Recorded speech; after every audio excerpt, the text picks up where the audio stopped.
আসসালামু আলাইকুম ব্রাদার্স। গেছিলাম বিলবেলায় মাছের হোটেল বক্তারপুর, কালীগঞ্জ, গাজীপুর। তা বাড়ির পাশে যেহেতু বেলায় বিল, সেই জন্য মাছের ইন্টারেস্ট বেশি ছিল না। গেছিলাম হচ্ছে পোড়া মুরগি খাওয়ার লেগে।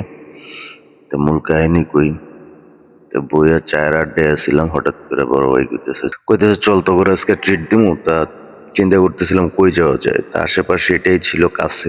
তো রাত্রেই চলে গেলাম বাইক টেক নিয়ে খাওয়ার জন্য। তা রাতের পরিবেশ হয়তো অনেকে দেখেন নাই, সারাদিন প্রচুর ভিড় থাকে, জ্যাম থাকে, যারা হচ্ছে দুপুরে বা সকালে নাস্তা করতে আসেন। কিন্তু রাতে পুরাই ফাঁকা। আমরা গেছিলাম রাত্রে মনে হয় 8টা 9টার দিকে। রেস্টুরেন্টে আর কেউ ছিল না, শেষের দিকে সবকিছু প্রায় শেষও প্রায়। তো আমরা যাই দেখি মুরগি কয়েকটা আছে, তো আমরা 2টা পোড়া মুরগি নিলাম, নিয়ে খাওয়া শুরু করে দিলাম আর কি।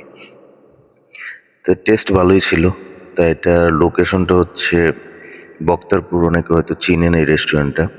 এটা হচ্ছে ঢাকা থেকে আসতে হলে স্টেশন রোড থেকে হচ্ছে কাপাসিয়া রোড, কালীগঞ্জ, তারপরে হচ্ছে ওখান থেকে একটা রিক্সা বা অটো নিলেই হচ্ছে বক্তারপুর। বেলাই বিলের পাশে, উপরেই হচ্ছে মাচা করে রেস্টুরেন্টটা করা হয়েছে। দেখতে সুন্দর, প্রাকৃতিক পরিবেশ, আর আশেপাশের দৃশ্যটাও সুন্দর। তাদের খাবার মান এবং পরিবেশনাও সুন্দর।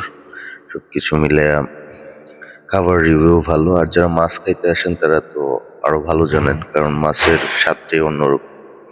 দেশি মাছ, আর দেশি মাছের স্বাদ তো অতুলনীয়, যেহেতু এলাকার মানুষ সেই হিসেবে এটা জানি আমি। আর মাছের ইচ্ছা আমাদের ছিল না, কারণ বিল বাড়ির পাশে, মাছ যখন তখনই খাওয়া যায়, সেই জন্য গেছিলাম হচ্ছে মূলত পোড়া মুরগি খাওয়ার জন্য। তা রাত্রেবেলা হুজুকে আর কি চলে গেছি খাওয়ার জন্য। তা সবার খাওয়া দাওয়া শেষ, ভরপুর খাইলাম সবাই। আল্লাহ হাফেজ।